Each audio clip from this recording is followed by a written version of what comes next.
Arc 6, Chapter 90, Hero. Holding the small scorpion that had emerged from the dust in his hand, Subaru silently trembled his shoulders.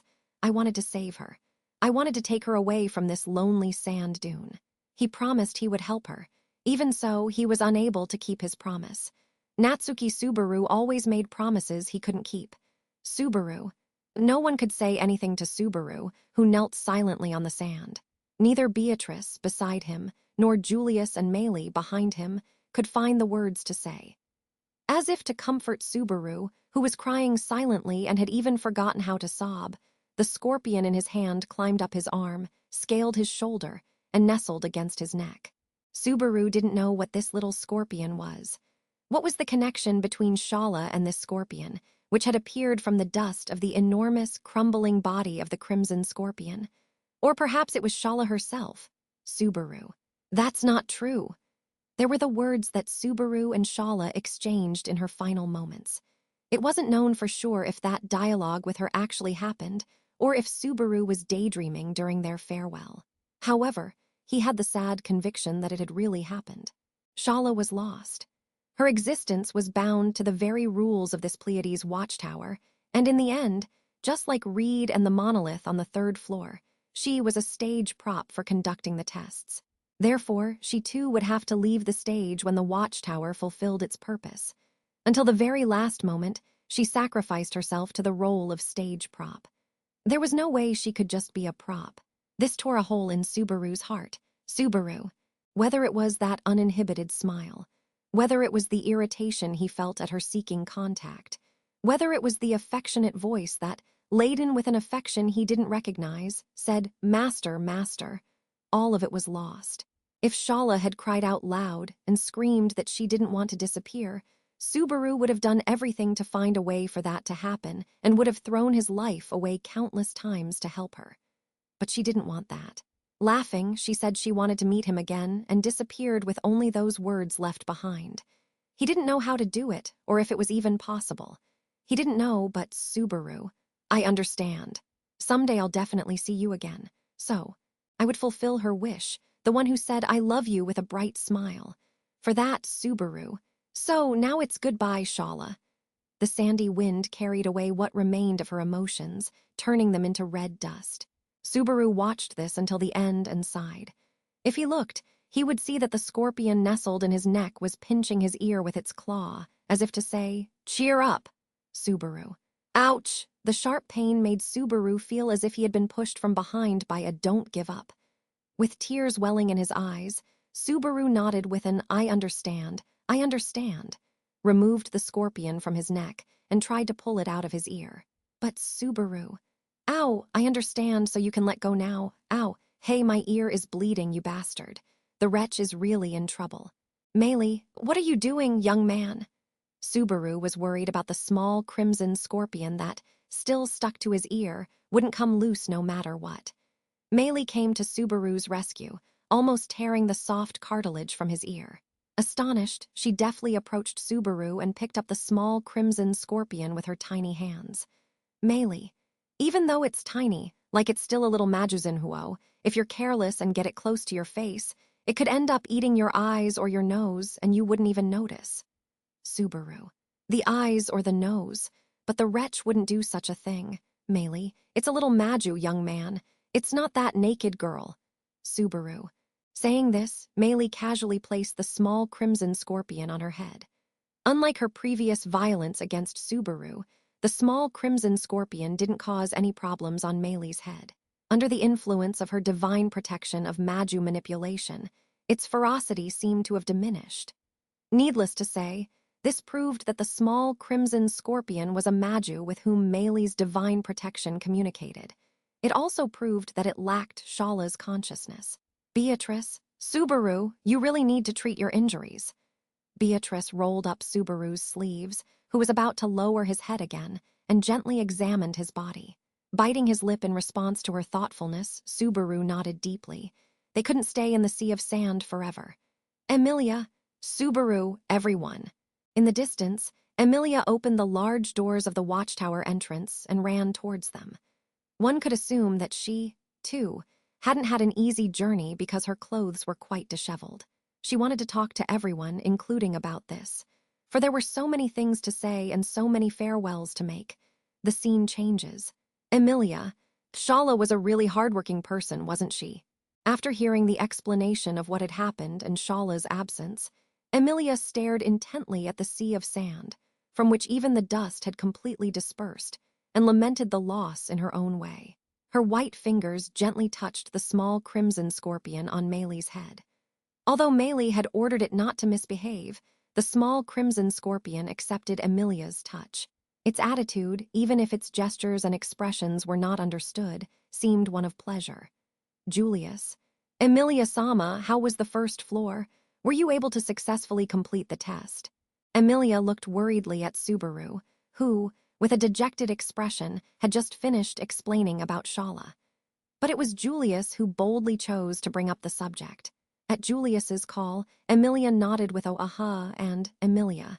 It was very difficult and confusing, but it seems I've somehow finished it. And Julius, do you recognize me correctly? Julius. That's right. I can certainly remember clearly now. Julius responded with surprise to Emilia's timid question. With his hand over his mouth, Julius repeated the name Emilia-sama, confirming the presence of the Emilia who should have disappeared from within him, and nodded. Emilia, Beatrice, do you recognize me? And you, Meili. Beatrice, don't worry, I remembered, I suppose. In fact, I had almost forgotten until you told me that I had indeed forgotten. It was a strange feeling, I suppose. Meili, I remember very well too. And you, young lady, do you remember me and the promises we made? Emilia, of course, I would never forget. I'm relieved. Both Ram and Patrashjan remember too, so I thought everything was fine. Hearing Beatrice and Meili's responses, Emilia sighed in relief. Seeing their reactions, Subaru exclaimed, "Wait a minute." He drew everyone's attention to himself and swallowed hard. Subaru. That's incredible news, but I want everything perfectly clear. So, everyone remembers Emilia-tan without any problems. Well, Julius, that means Miss Ram defeated Rai-bait and Kato's. Subaru. Subaru's eyes widened at Julius, who drew a conclusion and stated it with conviction. Rai-bait and Kato's, one of the 3 archbishops of the sin of gluttony, and the one who deserved to be called the most deeply intertwined and detestable enemy to Subaru and Ram. In the tower, he devoured Emilia's name and even caused a ruckus, creating countless difficulties. Hearing that he had been defeated made Subaru's throat terribly dry. Because, if Rai-bait and Kato's was defeated, it meant that Subaru. The things he stole are coming back.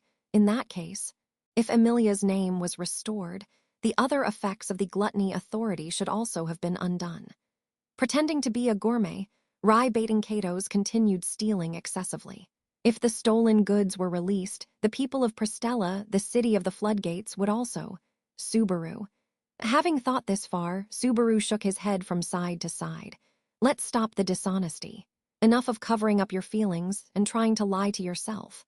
At this moment, Natsuki Subaru had a terribly egocentric, selfish desire. If Rai-bait and Kato's was defeated and the effects of the authority undone, Subaru. Do you guys remember Rem? A girl forgotten by all who had torn a hole in Subaru's heart due to the enormity of her existence. This journey was to recover what had been lost. For Subaru, it was in itself a journey to save Rem. Seeking wisdom in the watchtower with this purpose in mind, they were attacked by gluttony, an ironic event, yet irrelevant if the outcome was the same. Driven by his impatient hope, Subaru looked at everyone's faces. To his question, however, Emilia, "Sorry, Subaru, I still can't remember Rem." Subaru, "Hick, why?" Beatrice, "Betty doesn't either, actually. I still can't remember Ram's sister, I suppose. Besides," Subaru, besides what? What else is there?" Denied by Emilia and then by Beatrice as well, Subaru was speechless. With his newly born hope rejected, he pressed Beatrice, who was left speechless. To Subaru's desperate eyes, she pointed her pale chin at Julius behind her. "Beatrice, we still haven't been able to remember Julius, actually. Not all the damage caused by gluttony has been reversed, I suppose." "Emilia, Julius." Upon hearing Beatrice's words, Emilia nodded as if in agreement.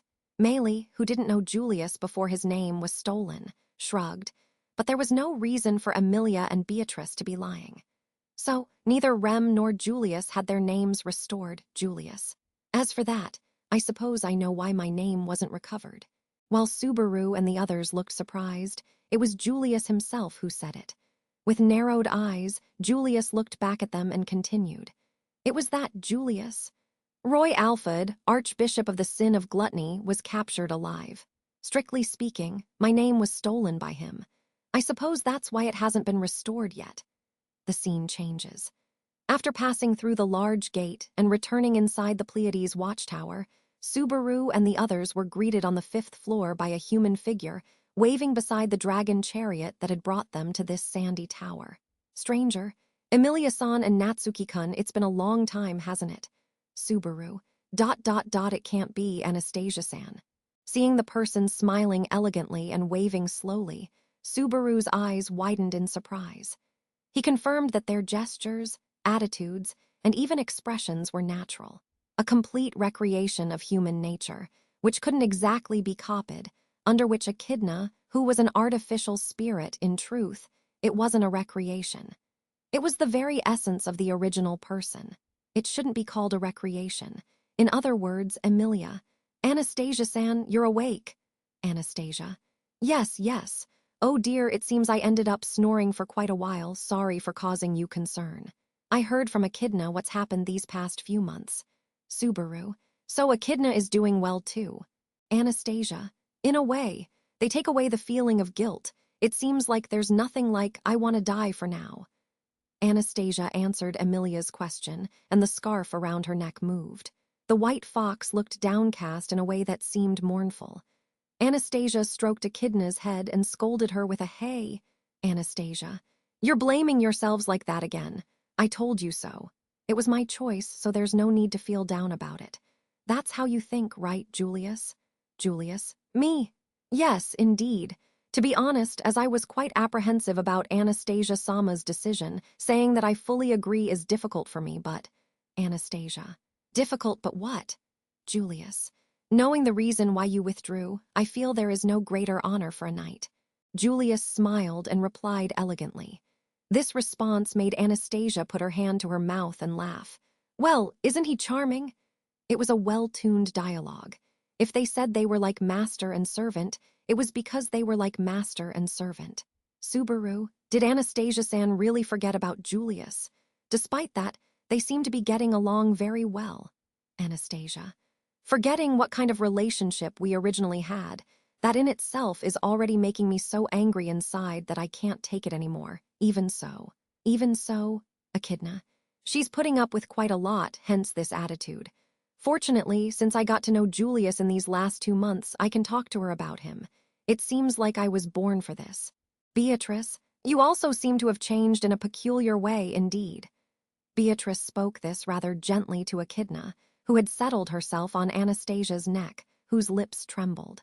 Echidna heard this, snorted her fox nose, and nodded with a yes. Echidna, the artificial spirit without a past who had come to the watchtower as Anastasia's replacement, also had much to think about and seemed to have reached an optimistic conclusion. The fact that Anastasia had recovered her body safely was undoubtedly part of it. It did not mean that she had realized her regret at having used Anastasia's odd, reducing it, nor that she had elucidated the questions that would naturally arise. But Subaru. It would be insensitive of us to keep poking at that, wouldn't it? The problems between Anastasia and Echidna were for them to resolve. Of course, if they asked for help, he would share their concerns and cooperate in finding a solution. He believed he had built a sufficiently strong bond during these 2 months on their journey through the desert. Emilia. Hey, Anastasia-san. I'm so glad you're back safely. There are so many things I want to talk about, but... Anastasia. I understand. You're talking about the Archbishop that Julius defeated, right? Julius did some things and threw him into the dragon chariot. Subaru.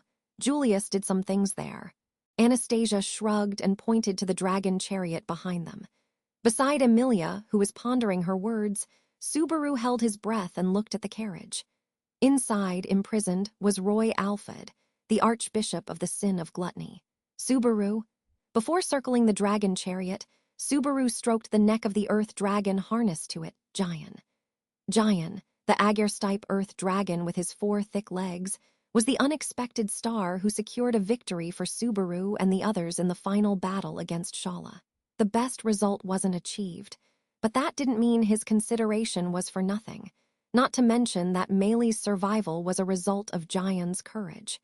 Subaru, it's because of you that we survived. ... From now on, please help us if anything happens to us. Giant, being stroked on the neck, snorted through his nose as if to say it was a great responsibility. Giving a small, forced smile, Subaru quickly tightened his cheeks and went to the carriage. He nodded to Emilia and the others, then peeked inside. There was the Archbishop of the Sin of Gluttony, Subaru. What is that? Bursting with tension, Subaru looked inside the dragon chariot and felt disillusioned by what was happening there. Alfred was undoubtedly inside the chariot. However, his method of restraint was somewhat different from what Subaru had imagined. Roy Alfred, completely enveloped by a black crystal, was unconscious and trapped. No, sealed. Julius, the opponent is an Archbishop of Sin, simply restricting his movements wouldn't be enough, so we solidified him as rigidly as we were able. Subaru, this solidifying thing, what basis does it work on? Beatrice, basically it's an application of yin magic, I suppose. The target's consciousness is separated with Shamak and it is thus solidified in effect. It's a sorted technique, I suppose. Subaru, so that black thing is a block of Shamak. Hearing Beatrice's explanation, Subaru looked at the seal again in astonishment. It wouldn't be an exaggeration to say that Shamak was the magic Subaru had relied on most before making the contract with Beatrice. But he was impressed by the effects it produced and by Julius's sealing method, which applied those effects. Seeing Subaru's reaction, Julius added, I don't want you to misunderstand, but, Julius, that doesn't mean I invented this technique or anything.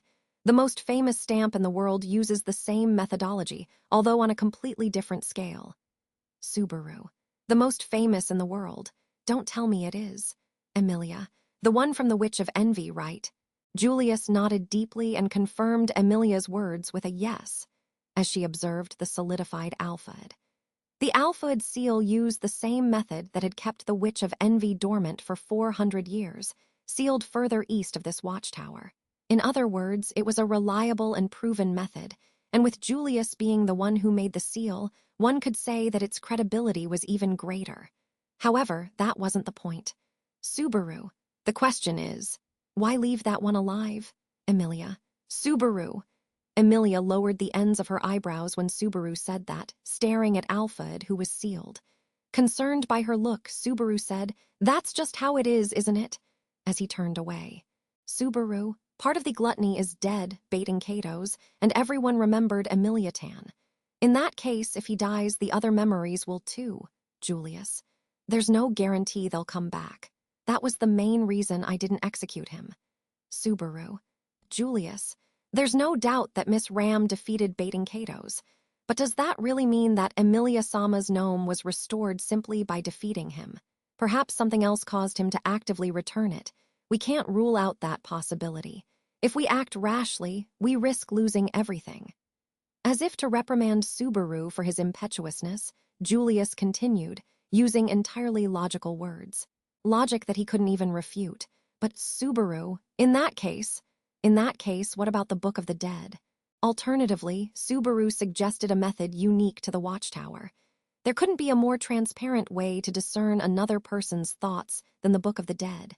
An item that, in any case, revived a person's entire life.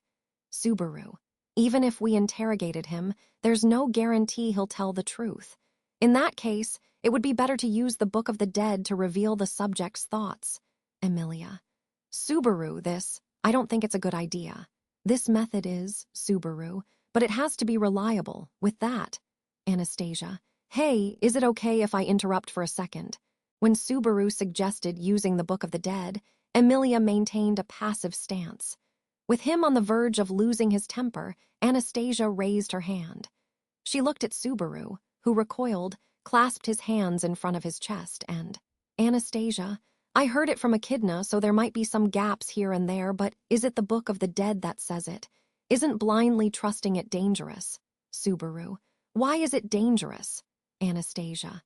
There's no why. Here, wasn't it you, Natsuki-kun, who felt it firsthand? I was told that you also got lost while I was sleeping, didn't you? Subaru. How many things could she have discussed with Echidna in such a short time? Anastasia touched on a sensitive topic. However, Subaru's amnesia and the dangers of the Book of the Dead, strictly speaking, did not align. For his memory loss was not caused by the effects of the Book of the Dead. But that didn't mean the Book of the Dead was entirely free of dangers. In reality, upon reading Meili's Book of the Dead, a portion of Subaru's thoughts and feelings were almost completely overtaken by her personality. He didn't consider his own psyche or individuality particularly strong, yet he didn't know what would have happened if he were easily influenced. It couldn't be ruled out that it wouldn't have resulted in the birth of a new Roy Alphard who would have inherited the mind of the original. Subaru.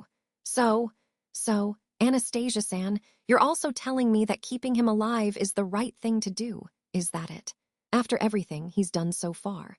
Anastasia, if we're talking about what's right and what's wrong, I also don't think it's right to keep an Archbishop of Sin alive. If killing that guy brought back my memories of Julius, I'd agree. But I also have my own opinion, you know. Subaru. An opinion of your own. Anastasia. Arguing and debating whether or not to take someone's life is a last resort. A person who easily takes another's life will not have a happy ending. These are not Hashin's words, they are mine. Anastasia's words made Subaru's eyes widen. In this fantasy world of swords and magic, he was tempted to rebel and say it was a naive idea. But at the same time, Subaru's ethics agreed with her. Subaru also thought that the fewer deaths, the better. For allies, this was clear, and even for enemies, the fewer deaths, the better. However, this logic only applied to those who deserved compassion. Subaru. He brought misery to a whole bunch of people and is still making everyone suffer. Anastasia-san, are you telling me not to kill even one of those people? Anastasia. Kill when you have to kill. I made that decision, and I'll get my hands dirty if I need to, but acting on impulse is wrong. I think you think like that too, Natsuki-kun. Subaru. That kind of thing is. Anastasia. That's why you can cry for someone who's gone.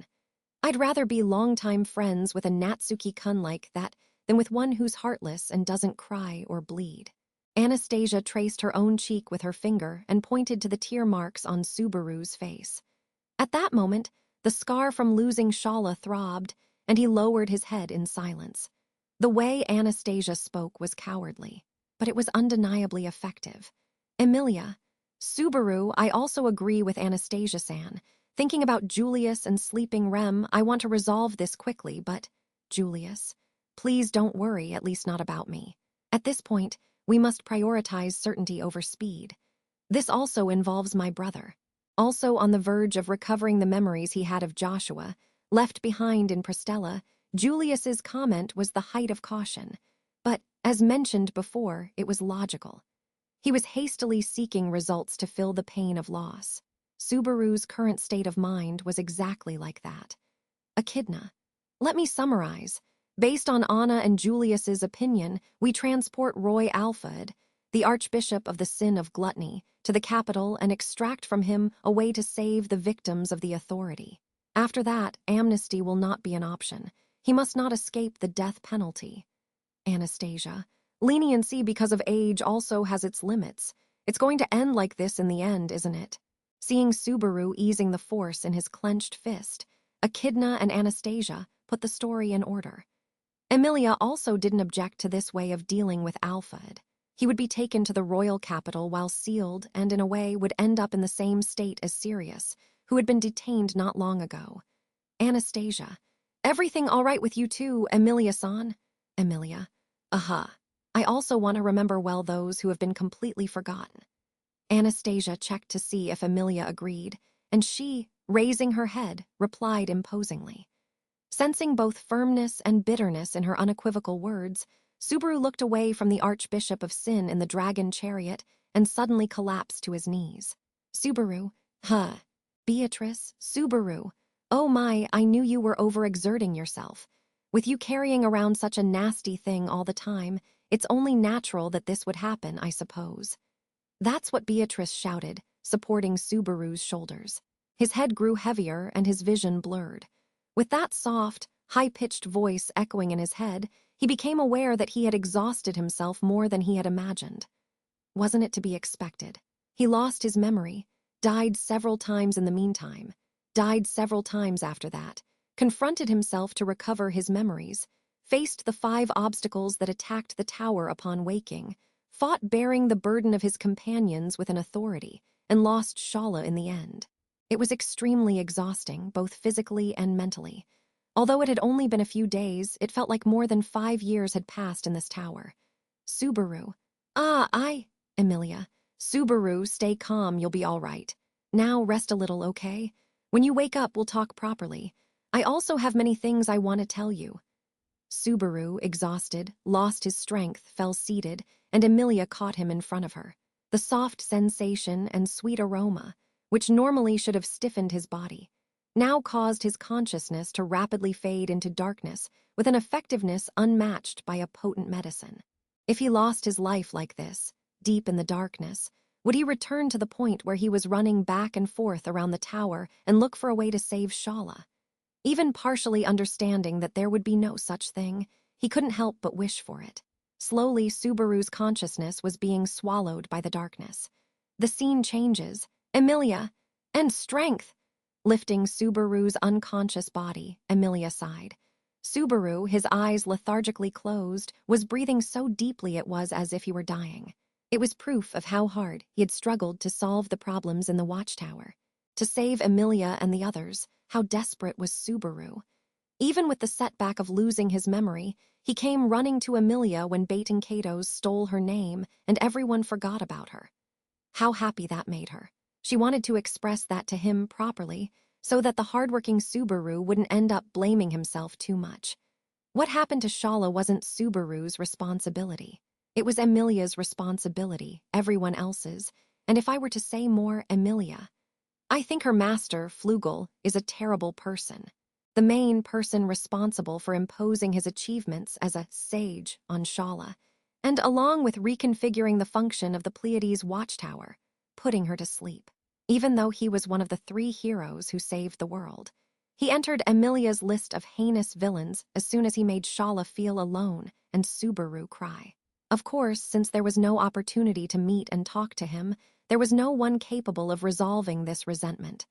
Julius. It seems he's extremely exhausted, but he'll be fine. If he rests, he'll recover. Shall we go to that green room? Emilia. Ram and the others are there too. While she was saving me, Anastasia-san, you took care of Rem, right? Anastasia. It wasn't anything grand like that, was it? After I got my body back, I just watched Julius, who had gone to help Natsuki-kun, and Ram-san, who had gone to help you, Emilia-san, leave. Unfortunately, Rem-san's condition hasn't changed. Emilia. I understand. Emilia frowned, her well-defined eyebrows furrowing as she thought of Ram, Rem, and Patrash, who were waiting in the green room. One could say that the victory over Bait and Kato's was, in a way, revenge for the theft of Rem's name and memories. However, the essential thing was that she had awakened. Since that hadn't happened, the result of the revenge was insignificant. At least, Ram should say that without hesitation. The essential thing was Rem's return. Julius, we hope to get something from Roy Alfred about this. There are also too many unknowns about this watchtower, or rather, about this great Pleiades library. Beatrice. A great library that knows everything. That's what Shala actually said. Although she was a sloppy girl, that's precisely why she couldn't have distorted the words she told us, I suppose. Her explaining to us that this is the great library leaves no doubt about it. In fact, they needed to verify whether the functionality of this large library referred only to the Book of the Dead, or if there were other possibilities. Furthermore, there was something Emilia had to discuss with Beatrice and the others. Emilia, so, after taking Subaru to rest in the green room, there's a place I'd like you all to go with me. There's someone I want you to meet. Beatrice. ... It happens to have something to do with the first floor, I suppose. Emilia went up to the first floor and overcame the final test. This in itself was something Beatrice and the others knew. The question was what happened next. More specifically, what was on the first floor, who Emilia met, and what she did. As it had been an extraordinary, transcendental event and very difficult to put into words, Emilia. The story isn't long, but it's complicated, so could you come and meet the person directly? Pointing to the top of the tower, high above their heads, Emilia said this. The scene changes. Volcanica, oh, you who have reached the top of the tower, advance through the first floor, all-powerful petitioner. Guided by Emilia, upon reaching the highest floor of the Pleiades watchtower, the first floor, they were all overwhelmed by the encounter with the enormous dragon, left speechless. Seeing their state, Emilia said, "Surprising, isn't it?" tilting her head. Emilia, when I went up to the first floor, Volcanica was waiting for me. I was so surprised. Beatrice, W8 indeed wait, I suppose. It's not a problem that can be solved with surprise, is it? Standing before the divine dragon covered in blue scales, Beatrice was shocked, her voice a screeching.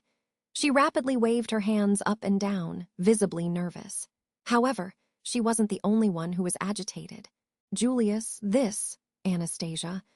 Something even I didn't expect. How can that be? Don't they say that the divine dragon is on the other side of the great waterfall? Echidna, he should be.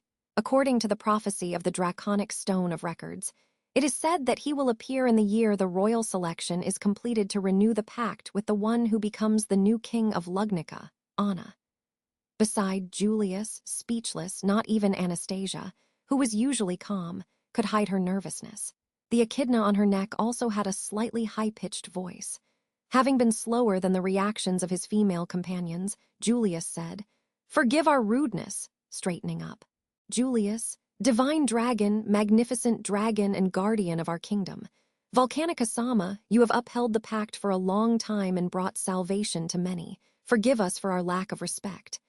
Volcanica, Julius, it is an honor to meet you, even under these circumstances. I am Julius Juculius, affiliated with the royal guard of the kingdom of Lugnica. Many of your chronicles are engraved within me. Julius, kneeling there, drew his sword from his waist and placed it on the ground in a gesture of utmost reverence. Like a knight serving the draconic kingdom, he offered the most sincere courtesy to the dragon that was sacred to them. Volcanica, in turn, narrowed her golden eyes and, "Volcanica, my name is Volcanica. In accordance with the pact of old, I ask the purpose of those of you who have reached the summit." Julius, yes, I dedicate all my body and loyalty to Anastasia Hashin-sama, who is present here. She will be the next king and the subsequent pact. Without fail, Anastasia-sama will KH. Anastasia, Julius, are you crying? Julius, still kneeling and unable to hold back his tears, left Anastasia distraught. He responded to his mistress's words with a 1,000 pardons and wiped away his tears with the back of his hand. Julius, not only did I speak with Reed Istria, one of the 3 heroes, but I also finally stood before Volcanica, the divine dragon. As a knight of the kingdom of Lugnica, is there a greater honor? What could this tower be? Touched by something unsettling, Julius's voice trembled. Feeling very sad that she was about to throw a bucket of cold water on his excitement, Emilia began to speak hesitantly. Look, Emilia. Julius, since you're so happy, it's hard for me to say, but... Julius, my apologies, Emilia-sama. I mustn't disregard Anastasia-sama and Emilia-sama to try and speak with the divine dragon without consulting them. Emilia, no, that's all right. It's Volcanica, but how should I explain? Emilia struggled, carefully choosing her words so as not to hurt Julius. Then, above her head, Volcanica, oh, you who have reached the top of the tower. Advance through the first floor, all-powerful petitioner. Anastasia, hold on. I feel like I just heard that phrase a moment ago. Anastasia was the first to suspect something upon hearing the repeated phrase. However, the same doubt spread to the others. It was no surprise that everyone quickly noticed the anomaly in Volcanica, who repeated the same speech. Then, Emilia. It's Volcanica, but he's been waiting here for too long and seems to have become senile because of it. His body is healthy, so he can be very violent, but Volcanica's draconic strength, coupled with severe dementia, was genuine. But the fact that her mind had been damaged by the passage of time was also genuine. Perhaps because of the first-floor test, the divine dragon used incredible power to prevent Emilia from crossing the pillar. But she reached the monolith. The test was judged as overcome, and it returned to its originally confused state. Furthermore, although the test had ended, she still spoke about it. Julius, the magnificent divine dragon, has become senile. Anastasia, Julius, calm down. Look, aren't you a little tired? You could sit down, don't you think? The person most shaken by Emilia's words was Julius. The second legend he encountered, right after Reed's, was also different from the stories he had heard and made his knees tremble. Since Emilia also didn't want to disappoint Julius, whose eyes shone, she felt a throbbing pain tighten slightly in her chest. However, Beatrice, Emilia, it's probably not that, I suppose. This isn't senile, in fact. Emilia. What, Beatrice? Echidna, you must feel it too, I suppose. This isn't senility, but rather. Echidna. Ah, yes, I didn't realize it at first, but now I feel it. This isn't mental exhaustion, it's the soul that's empty. Emilia. Is the soul empty? Emilia tilted her head in confusion as she listened to the conversation between Beatrice and Echidna, artificial spirits who understood each other. While Julius and Anastasia also made intrigued expressions, Beatrice said, "It's a simple explanation indeed," raising her finger. Beatrice, the soul is empty, in other words, it contains no essence, I suppose. Therefore, it is only capable of predetermined statements and limited reactions. You can think of it as being 90% asleep, in fact. Emilia. 90%? But was he really strong? Echidna. If it had contained a soul, it would have been incomparable.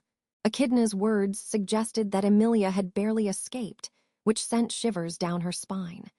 Emilia had barely survived the battle with the help of the ice soldiers. The confrontation with this Volcanica was basically the same as with his half-asleep form. As much as the senile and half-asleep forms resembled each other, their natures were completely different. Beatrice. But despite the empty soul, it is undoubtedly the body of the divine dragon, I suppose. Therefore, there might be a way to help the people of Prestella indeed. Emilia. A way to help everyone? How do we do that? Anastasia. I see.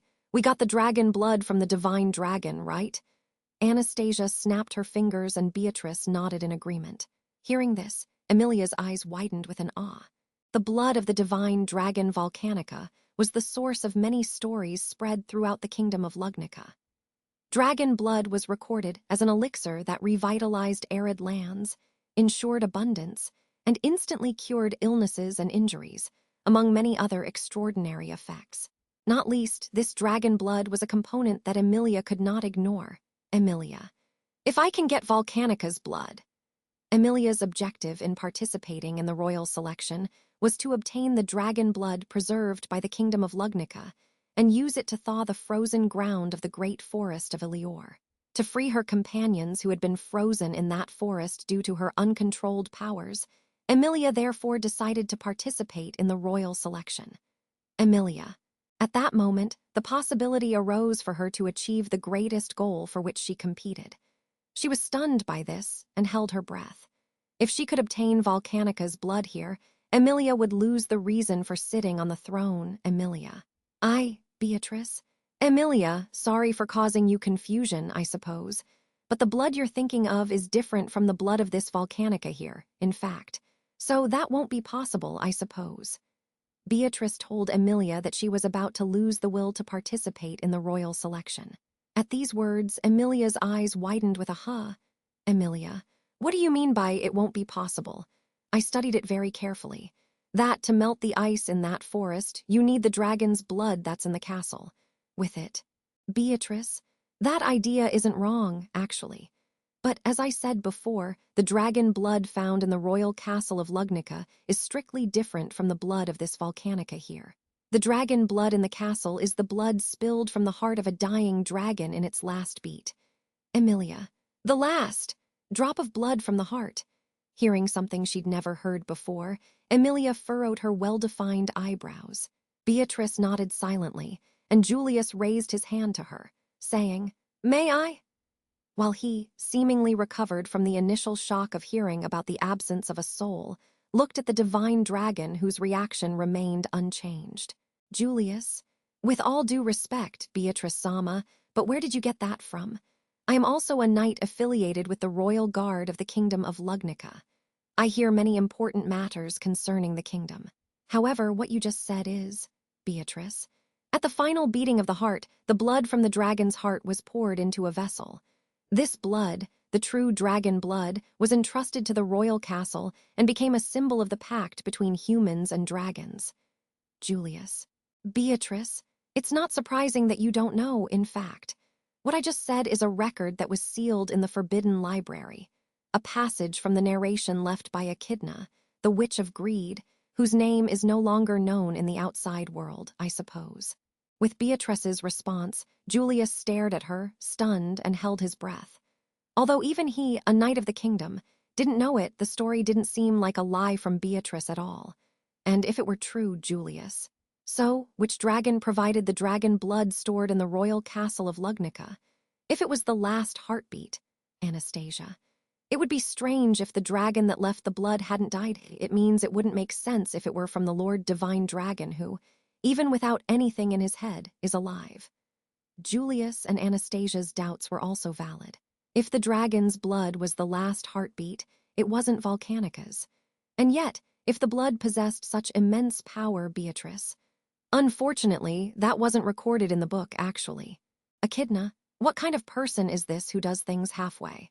From what I can see, this Witch of Greed isn't the main reason why Natsuki-kun is so cold towards me. I already didn't have a good impression of him because of that, but now it's been reinforced even more. Beatrice, I won't tolerate you speaking ill of Mother, I suppose. Be careful what you say, indeed. Emilia, you too, don't fight like that. But so that's how it is then. As she reprimanded the two, who were arguing because they disagreed about Echidna's nature, Emilia lowered her head in silence. Hearing for the first time that the dragon blood from the castle was different from that of Volcanica, she was surprised. However, she simultaneously felt a little relieved. Emilia, that's really weird. Helping everyone in the forest was Emilia's main goal. That hadn't changed and never would. Therefore, if obtaining Volcanica's blood here was the solution, she should use it to free the great forest of Elior. However, as much as she wanted to, Emilia hesitated. If the permafrost of the great Elior forest were melted using another method, would you give up on the royal selection and leave the scene immediately? Emilia. Anastasia. Leaving aside Emilia-san's concern, if what Beatrice-san said is true, is Volcanica-san's blood of any use? Doesn't it seem highly likely that it will disappoint us? Beatrice.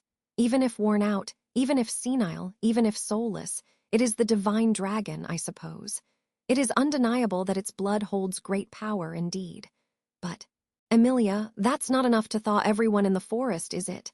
At her question, Beatrice nodded apologetically. Seeing her, who seemed more disappointed than she was, Emilia relaxed her lips as she said, "It's all right," and lifted her face, determined not to be downcast. Emilia, this truth is really disappointing, but since it was unexpected, I was so surprised that it still hasn't sunk in. I'm fine. Beatrice, I'm sorry, I suppose. Perhaps I should have told you sooner, actually.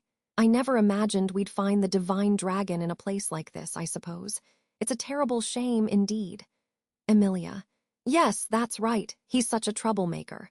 The dejected expression didn't suit Beatrice, while Emilia had puffed out her chest with confidence. Her feeling of disappointment was genuine, but what she had told Beatrice was also true. Or rather, it was basically as if she had said that she couldn't use shortcuts or cheat. Echidna. So, let's get back to the topic. If we can obtain the blood of this divine dragon, perhaps we can revert the people in Prestella who were transformed by the authority of lust. As Beatrice said, even without the soul, the blood itself should contain incredible power. Anastasia. They say that even a drop of the dragon's blood from the castle revives barren lands. Isn't that a powerful remedy? Echidna. That's why we would need to dilute it thousands of times. Julius. However, it's a great step forward compared to when we had no solution at all. If the stories about it being a universal elixir are true, there's merit in trying. Listening to the discussion between Echidna, Anastasia, and Julius, Emilia felt her hope renewed once more by this conversation. She crossed the Augria dunes to help those who had suffered so much. The best thing would be if she could bring them away to solve the problems caused by gluttony and lust. She wouldn't be able to atone for all of Subaru's wounds if she didn't do that. Emilia, how selfish I was. Trying to assign meaning to Shala's sacrifice was an extremely selfish thought. She had spent so much time in this tower with her own desires and motives. Giving meaning to them was Shala's task, not Emilia's. Emilia, I understand. Let's ask Volcanica. Maybe he won't understand anything I say and will get violent if we try to get his blood, but, Beatrice, I suppose I'm tired of hearing that. Emilia, you must have obtained the rights as the new administrator of the Pleiades watchtower. In fact, there's nothing you can do with them, I suppose. Emilia, administrator rights. I'm not aware of any of that. She unraveled the mysteries of the third floor, outwitted Reed on the second floor, and demonstrated her intent to Volcanica on the first floor. Looking only at these circumstances, one could say that Emilia was indeed the one who had traversed the entire watchtower. However, had this brought about a clear change in her, the answer would be no. What had become vaguely evident was that, Emilia, I think no one else will be prevented by the dunes from reaching this watchtower. I think. Anastasia, is this what you've decided, Emilia-san? The Book of the Dead seems to be quite a problematic item, and doesn't this also seem like a very risky decision? Emilia, it can be dangerous, but I think there won't be any problems if everyone uses them correctly and carefully. I think there are many things we can't decide on our own. For Emilia and the others, reaching a conclusion about what was in this watchtower with so few people would be an enormous task. Good or bad, they didn't have the right to decide that here. Therefore, they would need to find the best method by gathering more people and more wisdom. Emilia, that's how I think, is that wrong? Echidna, it may seem that you are placing a little too much trust in others, but that conclusion is very much your own. I don't object if Anna and Julius don't object. Emilia, thank you, Echidna.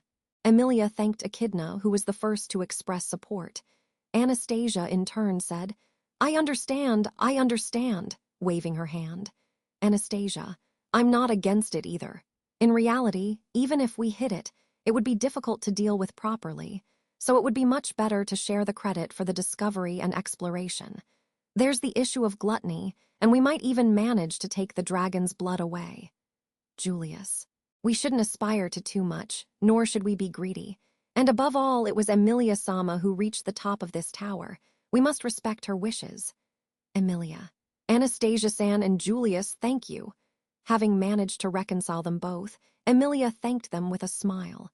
Then she turned last to Beatrice, who had not yet expressed her opinion. Emilia, and you, Beatrice, do you think it's irresponsible? Beatrice, if we're going to talk about responsibility and irresponsibility, abandoning this place without even investigating it would be much worse, in fact. Betty doesn't object, I suppose. Personally, I have a deep interest, actually. Emilia, that's great. She felt a relief in her troubled heart at not being contradicted by the person closest to her. Combining everyone's wisdom, they would surely find an ingenious way to utilize this watchtower. Emilia, okay, now all that's missing is the blood. The easiest way to move this forward would be if Volcanica came with us. Anastasia, I have a feeling that this would cause a lot of problems. Since Volcanica was certainly enormous, trying to move it might be complicated, with it crashing into everything. However, since Volcanica could fly, if it remained flying when it entered the city, there would be no need to worry about it crashing into anything. Emilia, hey Volcanica, can you come with us? Or if you need to stay here, I'd like you to give us some of your blood. Volcanica. Emilia. Volcanica. Half hopeful and half skeptical, Emilia addressed Volcanica, expecting him to repeat something about the test, but his reaction made her raise her eyebrows. Volcanica, the divine dragon who had returned to his original position on the first floor and was leaning against the pillar, slowly raised his head and looked out of the tower, an attitude of neither speaking to Emilia nor to the others, nor of starting to attack them. Emilia, at least, felt that this was a decidedly strange attitude. Then, simultaneously with that, Emilia. What? She, trembling as if an icy finger had run down her spine, followed Volcanica's gaze toward the east side of the tower. The the source of her shivers. East of the tower, beyond the confines of the sea of sand, and where the land ended, lay the great waterfall. No, there lay the great waterfall and a special land. That the scene changes. Subaru, with a rough texture brushing against his face, Subaru opened his eyes with a groan. His blurry vision cleared after a few blinks, and what invaded his vision was the cause of the rough sensation. Patrash's face licking Subaru with her red tongue. Subaru, Patrash, Patrash, Subaru, sorry to worry you. You pushed yourself again, didn't you? I always owe you one. Having gently reached out to the worried face of his beloved dragon, Subaru relaxed his lips as he caressed her features. This Black Earth dragon always managed to save him from dangerous situations. There was, of course, the favor of having saved Subaru, who had lost his memory, but Patrash had also played a very important role in this last cycle. After all, if it weren't for Patrash, Rem would be in danger. Bringing this girl home was Barusu's greatest achievement in life. Subaru, there's no way I can deny it, so stop. I also took Biko from there and recovered the badge for Emiliatan, even if Roswal was involved in both of them. Roswal wasn't technically involved in Beatrice's problem, but Subaru said it on purpose as a way to retaliate. As expected, Ram clicked her tongue in displeasure upon hearing this. Seeing Ram leaning against the wall of the green room and clutching her arm, Subaru narrowed his eyes, distressed by her numerous injuries. The battle against Rai-baiting Katos had obviously been intense. Meili's injury occurring mid-fight and the drastic reduction in the burden Subaru could bear must have contributed to the difficulty of the fight. He opened his mouth to apologize for speaking carelessly. Subaru, hey, Ram, it was because of me that you got hurt like that. MPH? Ram, don't talk nonsense. Do you think you're to blame for Ram's injuries, Barusu? Barusu has absolutely no driving effect on even a fraction of Ram's life. How disgusting. Subaru, disgusting is going too far. Sticking a piece of grass in someone's mouth is much scarier. That's what Subaru protested, having a handful of uprooted vines shoved into his mouth, his eyes watering from the smell of grass. Hearing this, Ram let out a ha, without showing remorse. A hint of a chuckle could be heard during this exchange between the two. Meili, you two get along really well. It's like looking at two siblings. It was Meili who said this, stretching her legs out on the grass mattress laid out on the floor with a small crimson scorpion on her head. At Meili's words, which were stifled with laughter, Ram made a simple, easily understandable face. Ram, Barusu, my brother.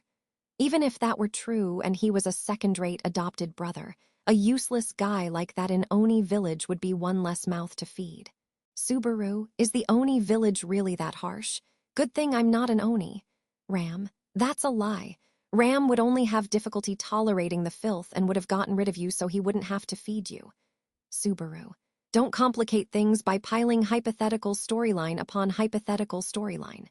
To Ram's typical response, Subaru yelled back, spitting saliva. However, he now also knew that this was Ram's indirect way of showing her concern. She was saying that her injuries hadn't been caused by Subaru's decision. It would be difficult to take advantage of her consideration. However, if he were stubborn and insisted that the fault was his, he would most likely cause Ram's anger instead. Subaru, you're quite a complicated woman, aren't you, Nisama? Ram, after Meili's thoughtless words, Ram asks her to stop calling her Nisama. We would have problems if that confused someone we just met. Having received his usual curt reply, and having had his experience with Ram, Subaru surveyed those present in the green room. There were he, Patrash, Ram, and Meili with the small crimson scorpion. And on a bed at the back of the room lay Sleeping Beauty Subaru. Rem still hasn't woken up. Ram. Unfortunately. Ram wrung off the head of that detestable, insolent man. With that, it seems Emilia-sama's things have returned. Subaru. Julius's things haven't returned, nor have Rem's. Is something missing? Pressing his fist firmly against the palm of his other hand, Subaru bit himself hard to contain his bitter feelings. A reaffirmation of what he had said to Emilia and the others before losing consciousness. In the end, to completely eliminate the damage caused by gluttony, it was necessary to extract the information directly from them. Subaru. Are those here the most seriously injured? What about Emilia Tan and the others? Meili. The girl and Beatrice Jan went upstairs to see someone. Since it's on the first floor, it's very, very high up. Ram, miss, do you know who's up there? Ram. Nothing important, just a senile, portly old man. Subaru. The senile old man on top of the watchtower is definitely a pivotal key character. Subaru frowned upon hearing about a new character on the scene. Who was this person Ram described as a senile old man? What if it was an examiner like Reed on the second floor? Subaru. It's not. Flugel, right? Ram. Barusu. Subaru. If it's Flugel who's there, I'll never forgive him. There's a lot I want to say to that guy. If it weren't for him, Shala. Ram. Barusu. Ram asks that you calm down. Subaru. Calm down. You Ram, something like that. Shala was. Subaru, vigorously flustered, channeled his strength into his knees, tried to discover the identity of the old man on the top floor of the tower, and was propelled by the cheek.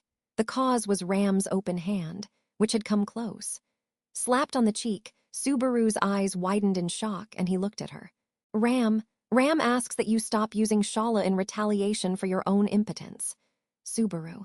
Ram heard about Shala. She was noisy, rude, and had eyes completely ruined by worshipping Barusu, but that's not why she deserved to disappear. As she said this, Ram gently touched Subaru's cheek, which she had hit. The slapped cheek was warm, but Ram's hand, resting on it, was cold to the touch. Feeling this warmth, Ram continued what she was saying to Subaru, who had been holding his breath. Ram, if you're going to grieve, don't get angry, cry instead. Instead of using her as an excuse to vent your frustration, Shala would prefer that Barusu cry because he misses her. Ram agrees. Subaru. Ram still thinks he just got confused about which person to think intensely about. With one last addition, Ram flicked his forehead. Subaru fell back into a sitting position due to the force, which hadn't been enough to hurt him, and said, sorry, putting his hand to his forehead. Once he calmed down, Flugel being on the first floor would have been Subaru's wish, or, going further, a kind of paranoia. Assuming Flugel was actually there, Ram and Emilia would have left him on the brink of death before Barusu could do anything. Subaru. I don't know about Emilia Tan, but I trust you, Ram. The anger he felt towards Flugel when he thought about Shala was considerable. It was a natural feeling shared by everyone in the tower. Ram confirmed this, and Subaru let out a long sigh. Therefore, he became quite interested. Who was the senile old man on the first floor? Ram asks that we leave that aside for now. Even if the senile old man is useful, it is the victims of the Archbishop of the sin of lust that we should ask, not those of gluttony. Subaru. That's a pretty big issue too. You get it. Under these circumstances, Ram had well-defined priorities. Being able to express them firmly, without hesitation, was one of her strengths.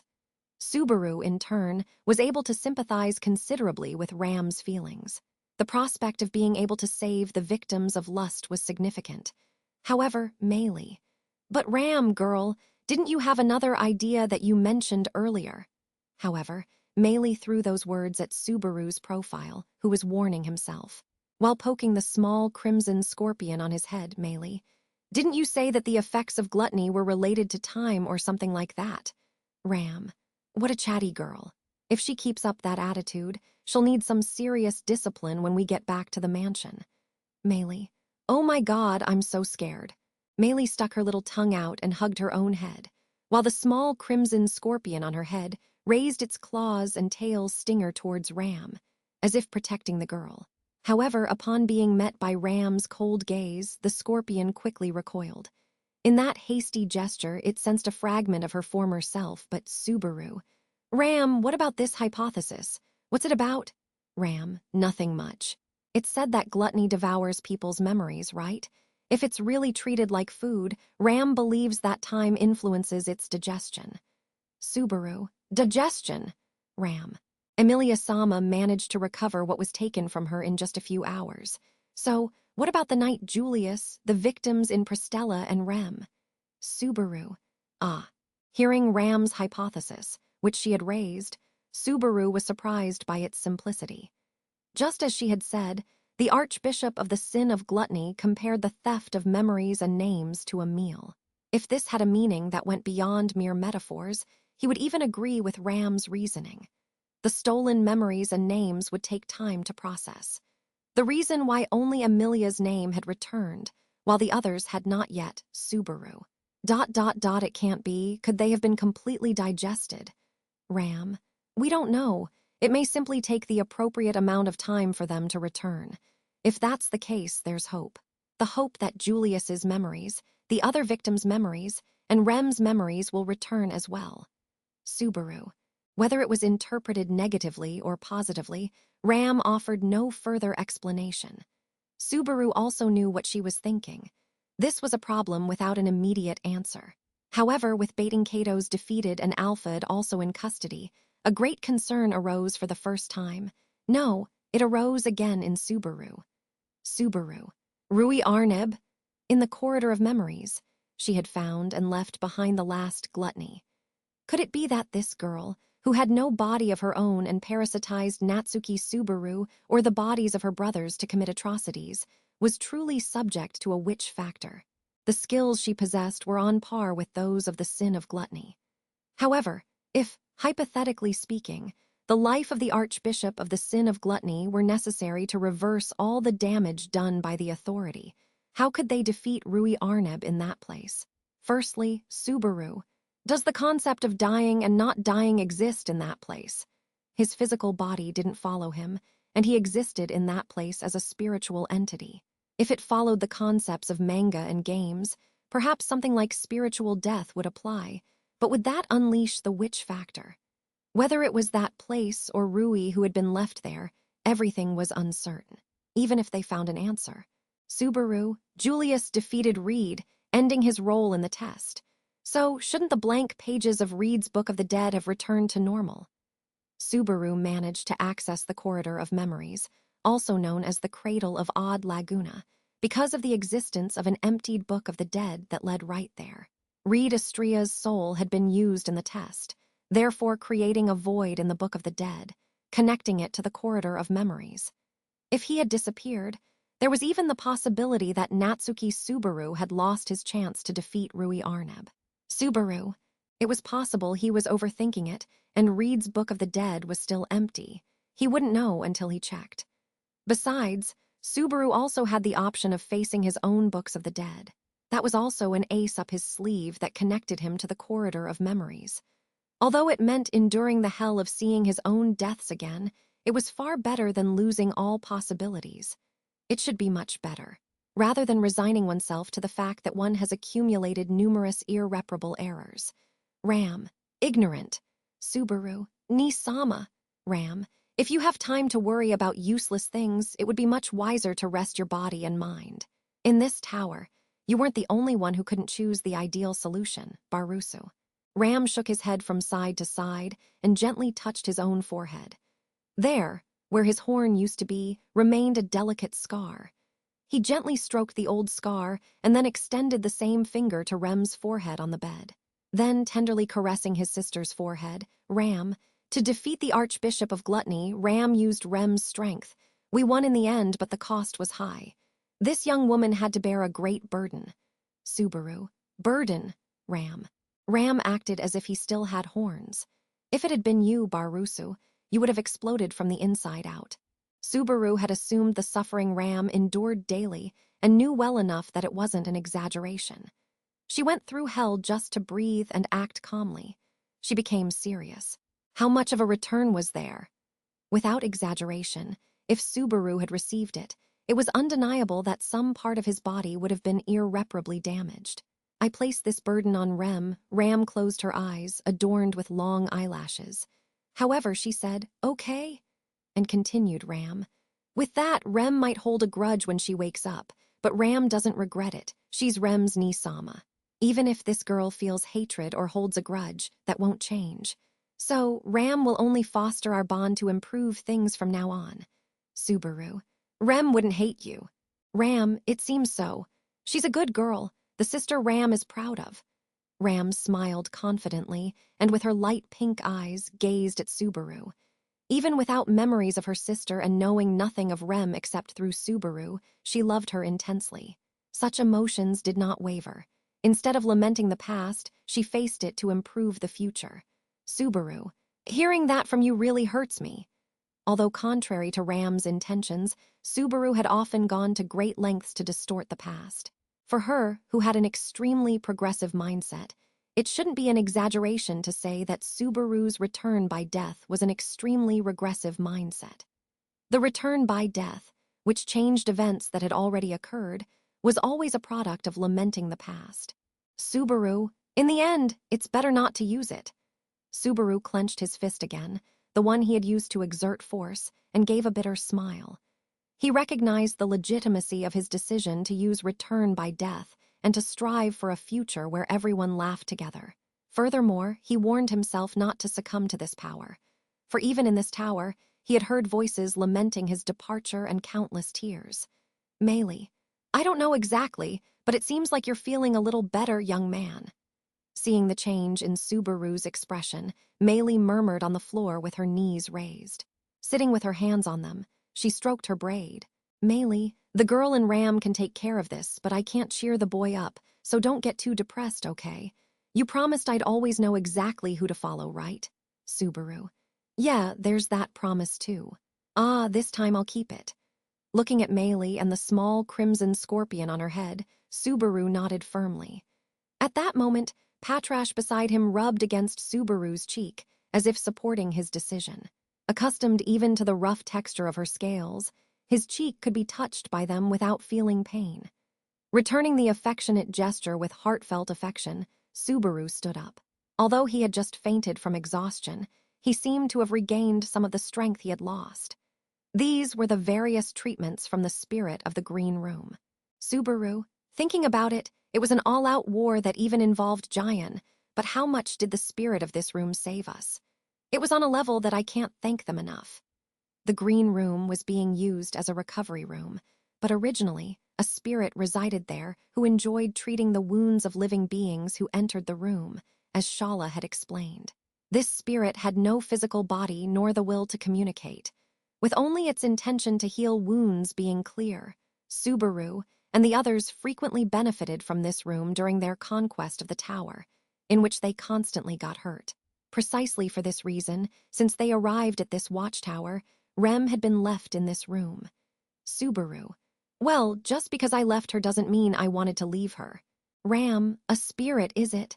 Barusu, no, it would be pointless to say that. How about we use Julius's divine protection of spirit attraction to force it to manifest? Subaru. I know what you meant, but my charm is a special attack against Biko, so I'm not frustrated. But I wonder if Julius's divine protection would work to talk to him. In simple terms, the divine protection of spirit attraction possessed by Julius made him easily loved by spirits. Under its effects, he contracted with the 6 semi-spirits. No, Aya and the others, now promoted to spirits. However, if this allowed him to converse with the spirit of the Green Room, it would also open up new possibilities. A spirit who had lived in the watchtower for as long as Shala, perhaps even longer. And if he, who didn't even have a name, could help to unravel the mysteries of this watchtower, Ram. As Subaru pondered this, a soft sigh suddenly escaped the room. It was Ram who had let out the sigh and furrowed her well-defined brows. Still narrowing her light pink eyes, she surveyed the entire surroundings. Subaru. Ram. What is it, Ram? There's something strange in the air, this. It was at the moment Ram mentioned that he sensed a change. Ram. KH. Subaru, what's that? Suddenly, a phenomenon originated in the center of the Green Room. A light flooded it, leaving them perplexed. Subaru and Ram's bodies stiffened due to the sudden event, and they ran to Rem's side as if repelled. Meili and Patrash also moved away from the light, visibly cautious. Meili, what's happening? Subaru, I don't know, whatever it is, don't leave our side, no matter what happens. Ugh. Subaru shielded the restless Meili behind him, his words interrupted. The reason was the increased intensity of the light in the room, which hurt his eyes. He covered his face with his arms and strained his gaze toward the light. After the intense brightness, the light began to weaken and dissipate. Still unsure whether to feel relieved or cautious, Subaru saw it before him. Subaru? Huh! Upon seeing it that appeared before his eyes where the light had dissipated, Subaru didn't understand what it meant. He was speechless, then shocked and speechless again. Ram, girl. Ram, beside him, saw the same thing as him and murmured it, confused. Her perception was correct. They were seeing the same thing, but the clear difference between them was that Subaru knew about this girl. Subaru knew the name of this girl. For the name of the girl lying on the floor of the green room was Subaru. Rui Arneb. The scene changes. On the floor in the center of the green room, a light appeared, and with it, a girl, Rui Arneb, the youngest of the 3 siblings who were archbishops of the sin of gluttony, the satiety who shouldn't have a physical body. When she appeared in the real world in this way, Subaru was speechless. However, Ram, beside him, didn't fail to hear his words. Ram. Rui Arneb, the name of the last member of Gyula. In this cycle, Subaru hadn't been able to give Ram and the others a detailed account of Rui, the one he had met through the Book of the Dead. He only mentioned having been in contact with her, but Ram's memory was spot on. To this question, Subaru, still troubled, Subaru. Ah, yes, that's right. That's the last member of Gluttony, Rui Arneb. They say she's the sister of Baiting Katos and Alphad. Ram. It seems he's unconscious. Observing Rui calmly, Subaru also confirmed that she was sleeping after what Ram had said. He had no idea whether to call it sleeping or some other specific state. After all, how had Rui, who shouldn't have a physical body, appeared there? After being so frightened by Subaru, so terrified by him, so hopeless about return by death, it was hard to believe that she had recovered in just a few hours and returned to face him. For death left such deep scars on people's hearts. Subaru, thinking won't get you anywhere. Meili, call Emiliatan and the others, please. Ram and I will keep an eye on her. Meili, wow, you're so bossy. Don't die without my permission, okay. Meili slowly backed away to the entrance of the green room. Before sneaking out, she uttered words of warning, to which Subaru responded with a nod. It was observed that the small crimson scorpion on her head had raised its claws as if to mimic her. Meili then turned quickly and went to the first floor to call Emilia and the others. Subaru and Ram, who remained in the room instead, Subaru. I hope nothing happens, but should we grab some vines and tie her up for now? Ram. We don't want to provoke her recklessly. And Barusu, did he notice? Subaru. What? Ram asked a question while holding Subaru's shoulder, who was deliberating what to do with Rui. He didn't understand the purpose of the question and tilted his head, confused. With that, Ram pointed with his chin towards the ceiling of the green room, no, towards the entire room. Ram, the healing effect of the room stopped. The spirit is gone. Subaru, what? You've got to be kidding me. Ram, I'm not. Even Barusu should feel it if he concentrates. That the room has emptied. Alarmed by Ram's words, he looked around the room. Although she had told him to concentrate, Subaru didn't know any other way to sense a spirit's presence other than holding it in his arms, stroking its cheek, and sleeping together. But as Ram had said, he no longer felt the gentle waves that had been softly enveloping his entire body. The disappearance of the spirit from the green room seemed like a concrete event. Ram. If that's the case, it must be related to that Archbishop of Gluttony. Subaru. Subaru couldn't deny Ram's hypothesis. He had thought the same thing. The spirit of the green room disappeared and Rui Arneb appeared in its place. Perhaps. Ram, in any case, we shouldn't jump to conclusions. Let's wait for Emilia Sama and Beatrice Sama to return. When they return, we'll talk again about what to do with Rui. He thought that perhaps Ram would continue with those words. However, Ram's words were not followed up. For even before a devastating darkness struck the Pleiades watchtower. Subaru. Hick! Subaru and Ram's bodies floated as if a massive explosion had occurred beneath their feet. Having been thrown against the ceiling and walls with full force, Subaru screamed in pain. Then he turned his head to see what was happening and realized. A repulsive presence was approaching, making her whole body shudder. Subaru. It can't be. He stood up, pushing away the premonition he had. It can't be that. But the chills only intensified, making Subaru's suspicions increasingly certain. It was the obstacle he thought shouldn't come. In reality, although it shouldn't have been able to occur until this moment, it had become massive destruction and had arrived. Subaru, Patresh, grab Ram. Patresh, Japanese letter, Japanese letter. Lying prostrate on the ground, Subaru held Ram's body in his arms as she was unable to stand and quickly threw her down, handing her to Patresh. Even though she was covered in wounds, Patresh caught her, guessed Subaru's intention, and ran fiercely towards the entrance of the room. Ram. Barusu, you ignorant. Moving so selfishly, Ram grumbled, but Subaru didn't have time to listen. He planted his feet firmly on the unstable ground and immediately ran to Rem, who was lying on a bed of vines. Then he picked her up in his arms and followed Patresh towards the entrance of the room. Subaru. Just before leaving, out of the corner of her eye, she saw Rui rolling in the grass. Subaru. Hick! Oh shit. What the fuck? While cursing furiously, Subaru mustered hysterical strength in his exhausted body. With Rem in his right arm, he grabbed Rui's arm with his free left hand. Both were light. In an emergency situation like this, he could carry them without worrying about the weight. With both of them in his arms like that, Subaru was about to set sail from the green room. Subaru. As if to separate him from the entrance, a black shadow crossed the floor of the green room and invaded the room. Yes, the black shadow.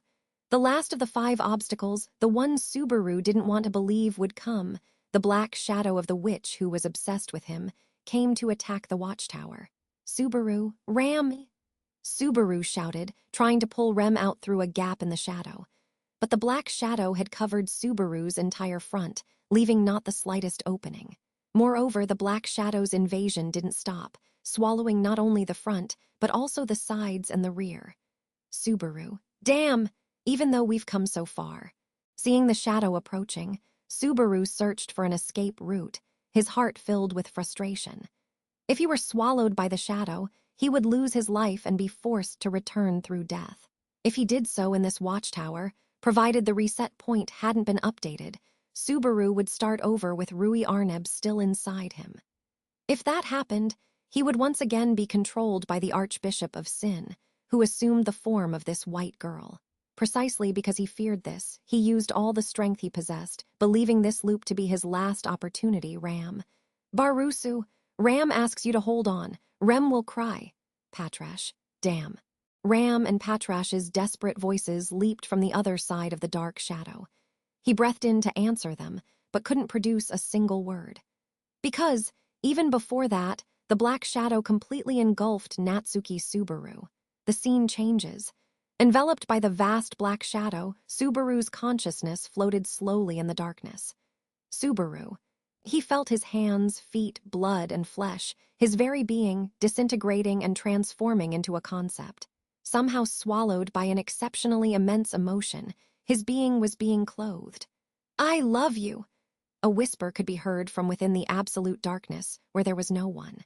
It seemed a very familiar voice, and Natsuki Subaru's conscience belittled him. Getting used to people telling him, I love you, was almost the face of the refined knight who, somewhere, was being loved by 6 spirits. Unfortunately, Subaru didn't have all that willpower. The love he could offer was also the most his hands and back were capable of. That was already an effort that went far beyond what was expected, but Subaru. I even wanted to go further. I love you, I love you, I love you. I love you, I love you. Subaru. Sorry, but I can't respond. Those words are triggering for me right now. I just failed to shake hands with the person who said that to me. I love you, I love you, I love you, I love you. I love you, I love you, I love you, I love you, I love you, I love you, I love you, I love you, I love you. Subaru, we won't hear each other, so just swallow me already. In the empty void, at this point, there was no hope of escaping alive. Therefore, Natsuki Subaru would cruelly lose his life in the darkness. He accepted this, but not with sadness. He transformed that feeling into anger and determination. Subaru. When I get back, the worst might be waiting for me. Rui will have her head on straight again and might try to steal my return by death once more. I love you. I love you, I love you, I love you, I love you, I love you, I love you, I love you, I love you, I love you, I love you, I love you, I love you. Subaru. But I won't lose, I won't lose. I will fight no matter how many times. I will fight no matter how many times. This time I will keep my promise. I love you, I love you, I love you, I love you, I love you, I love you, I love you, I love you, I love you, I love you, I love you, I love you, I love you. Subaru. I'll fight no matter how many times a day the day after tomorrow. Repeated words like I love you wouldn't crush him. It was sorry, but the heart those words wound had already been completely broken a little while ago. Now, such affection couldn't hold Natsuki Subaru captive. But the words of love that accumulated didn't care even about Subaru's rejection. In fact, the words of blind love advanced to cover the world itself, and Natsuki Subaru's existence was swallowed by darkness.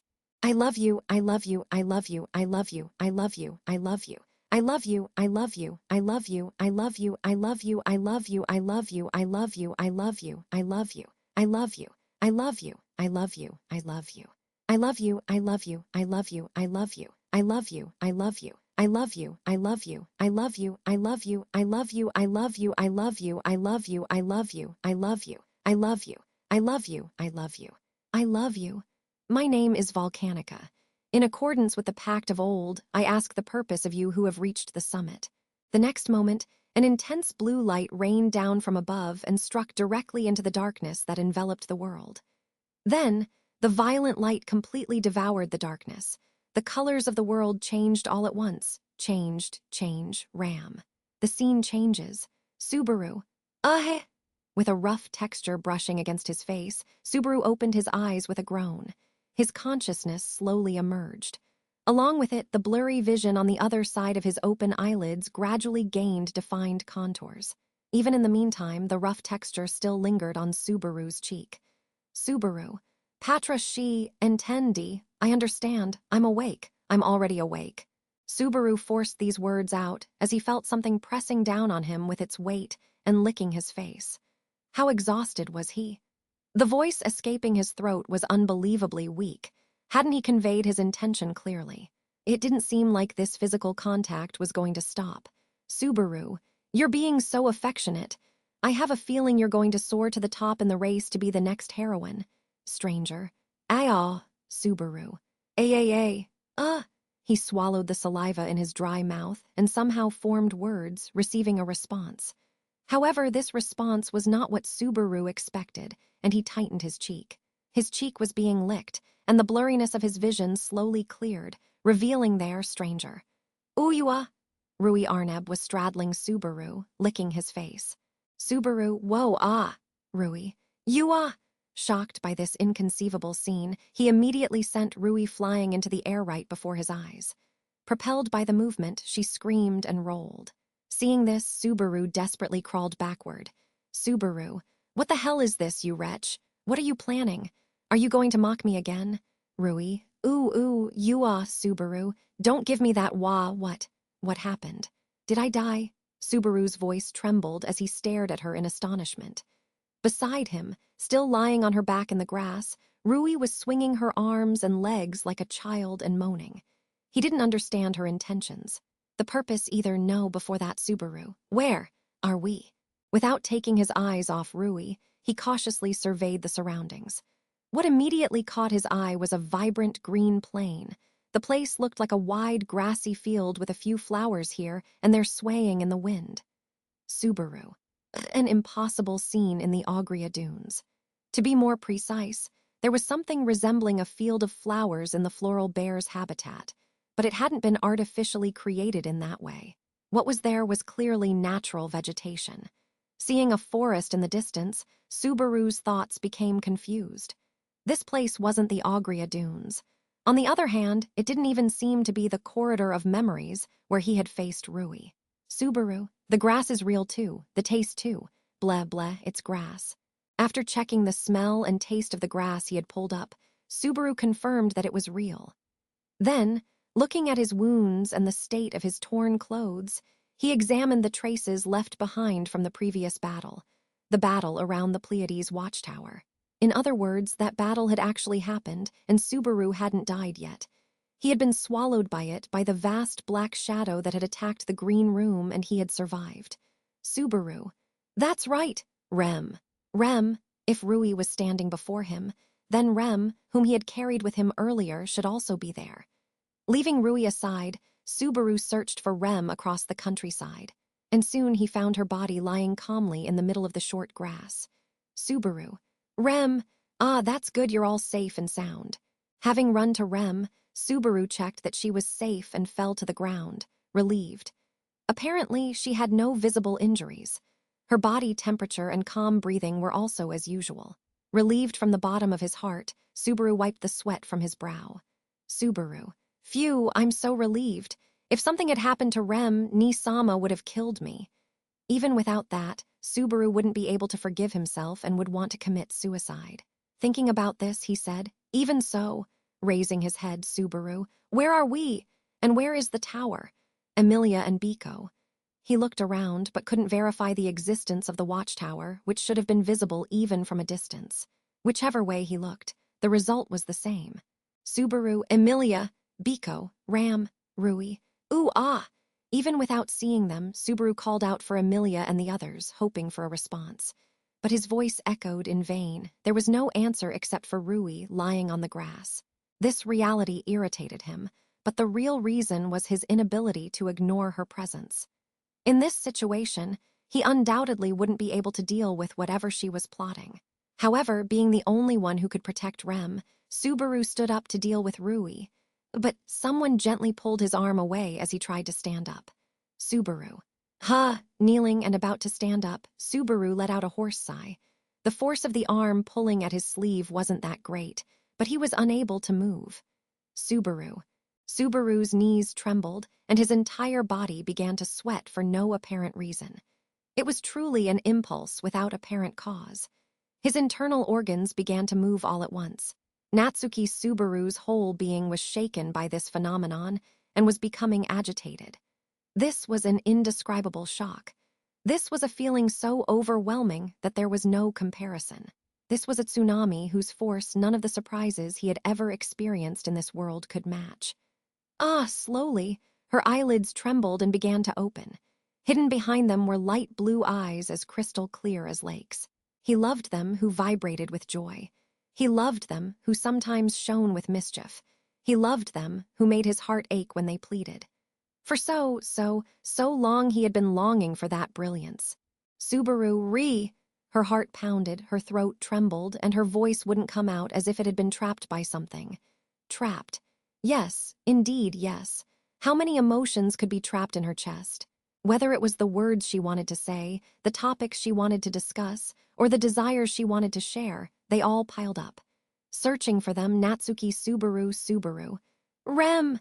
With trembling lips, he called her name. It was pathetic how many times he had failed to do just that. Had Subaru managed to say it clearly to her? Perhaps his thinking he had succeeded had been nothing but an illusion, and the important words hadn't been conveyed. Afraid of this and breathing as if gasping for air, Subaru repeated it several times. Subaru. Rem, rhyme, rem. Every time he called her name, tears streamed down his face. Each time the tears fell like that, her image blurred. He feared that if her image remained so blurred, she would slip from his grasp again. So, with his face soaked in tears and mucus, Subaru desperately wiped his face with his sleeve, desperate not to lose sight of her face. Subaru. She blinked calmly several times, and a definite light appeared in her previously clouded eyes. Having reached this point, Subaru knew this was not an illusion created by his wish. Rem was truly there. Rem. Ah! Rem's lips moved weakly, trying to form some words. Just hearing a hoarse sound from her voice made Subaru's chest almost burst with emotion. For so long he had spoken to her sleeping face, making sure she was breathing in her sleep to see if she was alive. Having sworn to himself that he would bring her back without fail, he spent countless mornings and nights there. But during all that time, he never heard her voice even once. When she closed her eyes, she remembered the words she had said, how she had called her name, and various other situations. But all of that was in the past. She wanted now and in the future to hear the voice of a new Rem. That wish was finally coming true.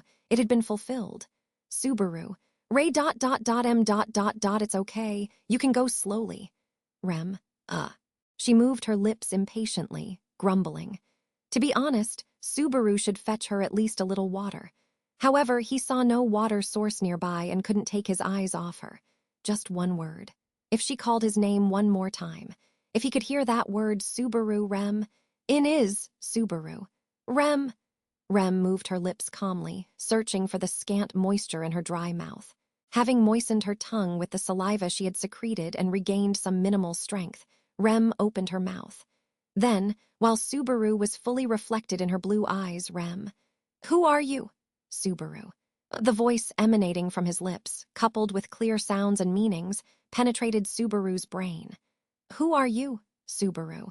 Fallen to his knees and looking at Rem's face, Subaru held his breath. Then, he bitterly exhaled the air that had accumulated in his lungs and pounded his own chest hard. Beating harder and harder a second and a third time, he appealed to himself. I should have been expecting this possibility. I had considered the possibility that Rem wouldn't remember him upon waking. Considering the authority of gluttony, this was a natural outcome. It was perfectly possible that she would lack the name or the memories when she woke up. Yes, it was perfectly possible. Therefore, it wasn't something she hadn't considered. Of course, this didn't mean that the impact and pain for Subaru would be zero.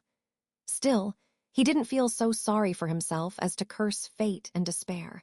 Nor did he become irrationally angry and pretend to be the protagonist of a tragedy. Above all, Natsuki Subaru had already been told, "Please show how impressive you are, Subaru-kun." Subaru. My name is Natsuki Subaru.